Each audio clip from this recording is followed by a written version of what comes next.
Good morning, everybody. This is Carrie Getz. Welcome to another edition of our podcast series here. And this goes with our book, Jumpstart Your Career in Data Centers. Hope you check out a copy. Today, we are here with Michael. Michael, introduce yourself to us. I'm Michael Morey. I'm the president and CEO of Bluebird Network. For those of you who don't know, Bluebird Network has two data centers, one in Springfield, Missouri, one in the Quad Cities in Illinois, but we also have an 11,200-mile fiber network that we tie it all together with across the Midwest, Missouri, Illinois, 9 other states. So that's what we do, Carrie. Awesome. So I think a lot of people forget that when people talk about data centers, they talk about the building and all the guts and stuff. But I think a lot of people forget about how critical the fiber infrastructure is. So tell us a little bit about how you guys go about laying fiber, where you decide to lay fiber, and how critical it is to the data center industry. Well, I was going to say, people who move into data centers certainly don't forget about the access, because one of the number one things that people look to us for is, especially since we're a fiber provider, and I'll come back and tell you how we lay all that stuff, but especially since we have our own fiber network, they want to make sure that our data centers are what we call carrier neutral, right? That it's not just Bluebird's fiber in there, it's as many as you can have. And we work like crazy to have all of the local carriers plugged into our data center directly. Down in Springfield, we have 5 different carriers. Up in actually in the Quad Cities, we've got over 20 carriers into our facility up there, which is just crazy. When we lay it, we like to make sure that fiber comes in from at least 2 different points in the building, preferably 3. Bluebird really likes to see 3 degrees of access into data centers, because let me just tell you something. 2 isn't enough. I got to tell you, on our network, so separate from our data centers, our network, the fiber stuff, we always like to make sure that customers have 2 routes, their fiber comes in one way and goes out another, because if one gets cut, it goes another. That's okay, because you're likely never to go down, but certainly not going to go down, because we had a situation just a few weeks ago where we were working on maintenance on one direction on one fiber route, and another carrier decided to do maintenance at the same time and took down our other route.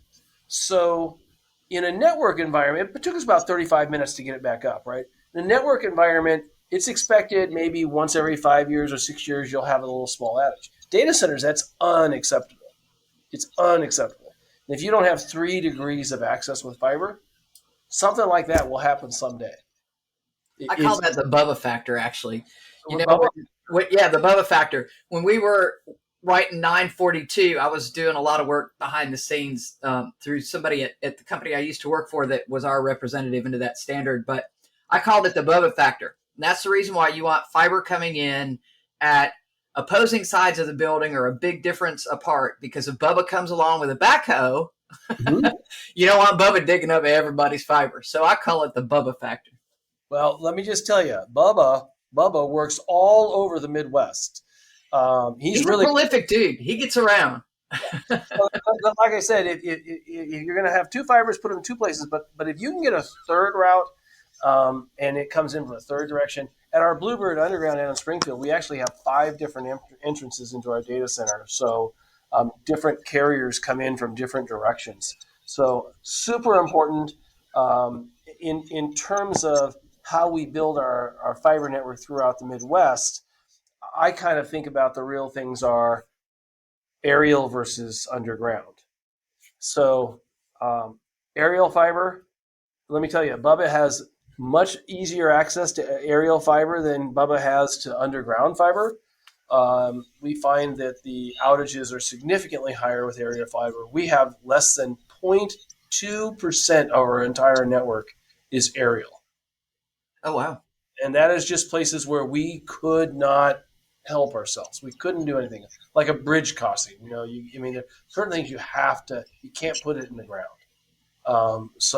In terms of the how we build our fiber when we are running it, it's underground and that's really the way to go. So does that answer your question, Carrie? It does. So let's talk. And really, when I said people forget fiber, I was talking about as a career path to get in this industry, but I think it's a great path to get into this industry. Certainly learning a lot of the outside plant stuff and fiber terminations and copper terminations and anything structured cabling is a great path for somebody to jump in this industry that's kind of learning about the industry. It's a good foothold to get in the door. Let's talk a little bit about how you guys plan your fiber routes. So back in the day, certainly when cable was coming out, that was everybody used the homes passed test to see if it was worth running one there. But clearly we're kind of past that now because autonomy and we expect cell towers to be able to work and all that kind of good stuff. And all of that uses fiber backhaul. So educate the listeners a little bit on how you guys go about planning, where those fiber routes are going to be and all that kind of good stuff. Well, the first part that your listeners maybe aren't going to like so much is that we don't do fiber to the home, which is the hottest thing nowadays.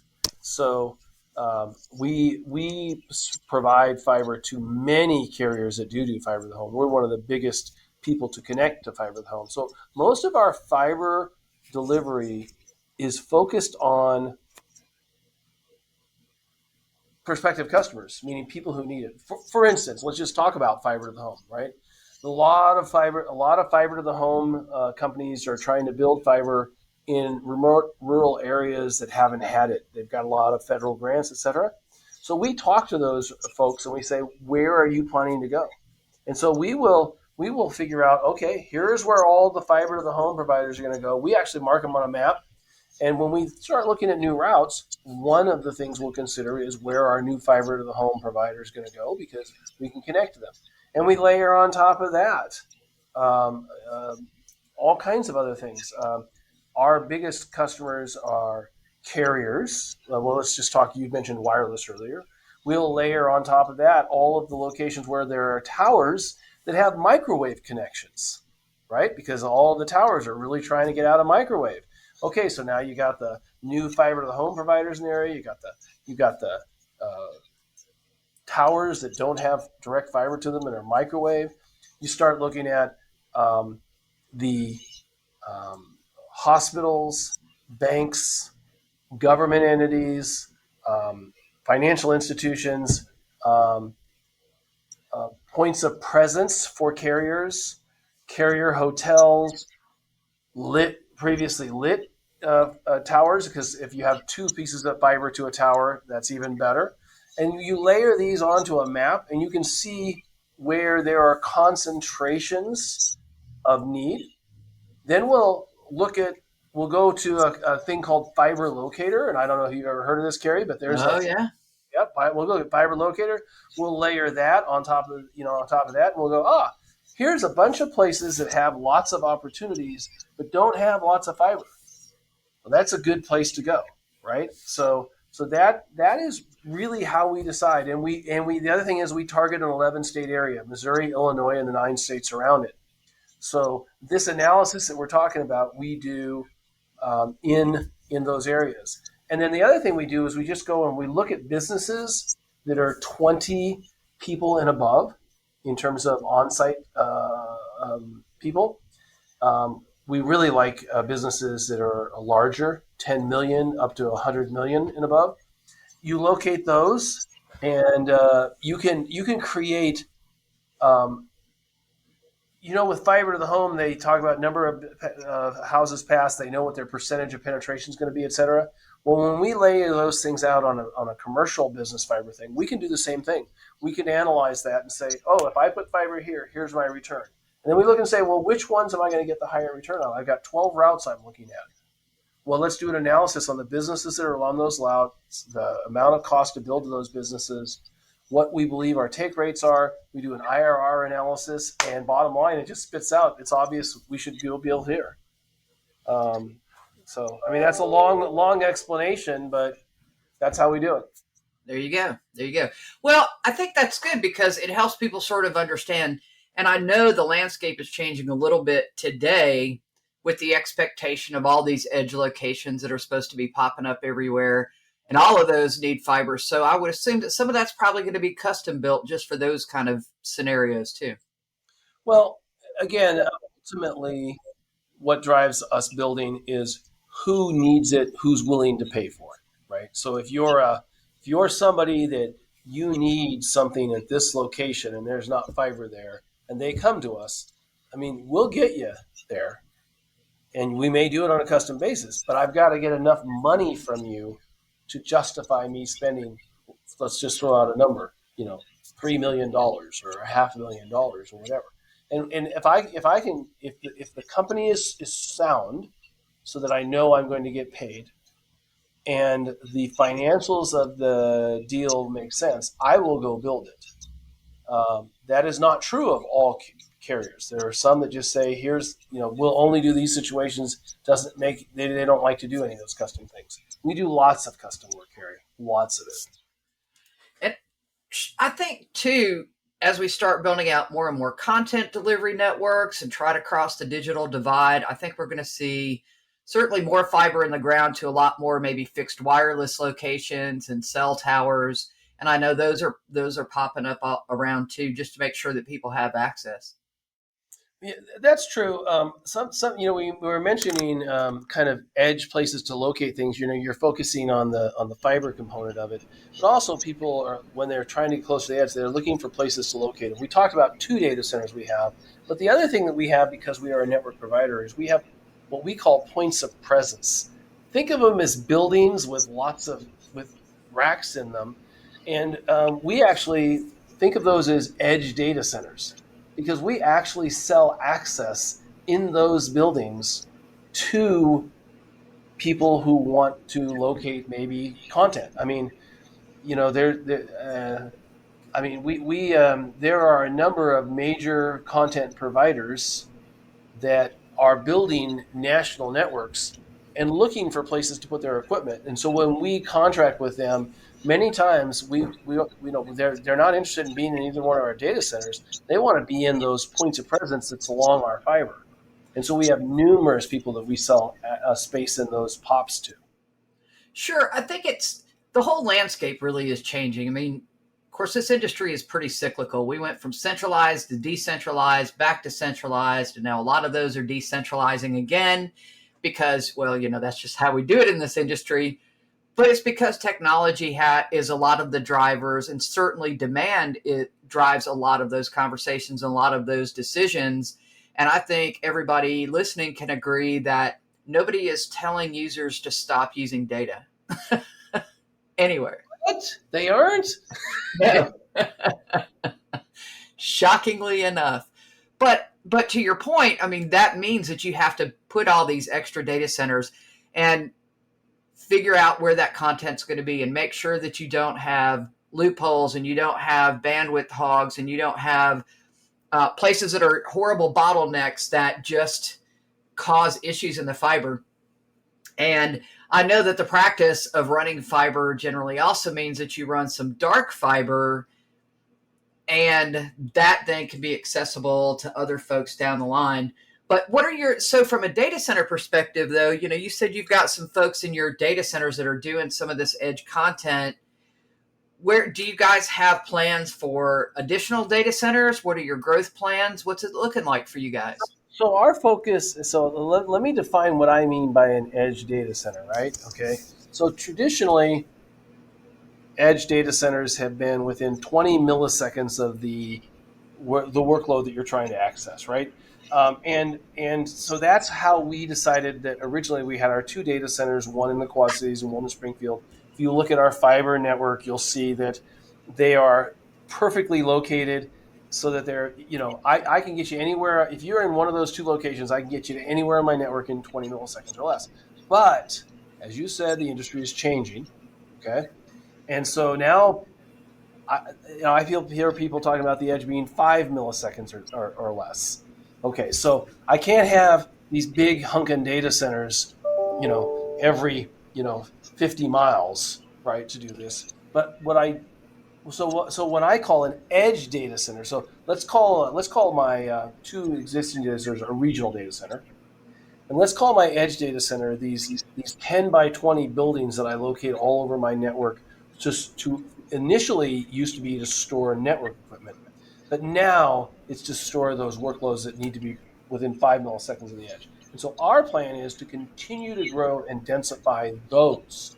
So I'm trying to get those kinds of edge facilities, let's call them, okay, because it's not just a data center, it's also for me to house my network equipment. I'm trying to get them within 5 milliseconds of every place within my 11 state region.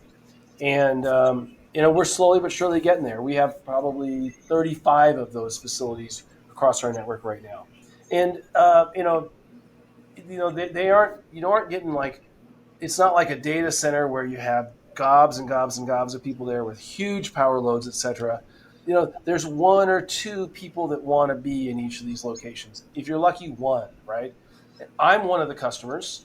So that's one of the customers for that place. And then maybe there's one other person. I mean, you talk about your FANG companies. I mean, they are buying. I mean, I've got one facility that I actually doubled the size of it for one of those companies, right? Because they needed to be in this location. This was where they had these places all over already, but they needed to be here.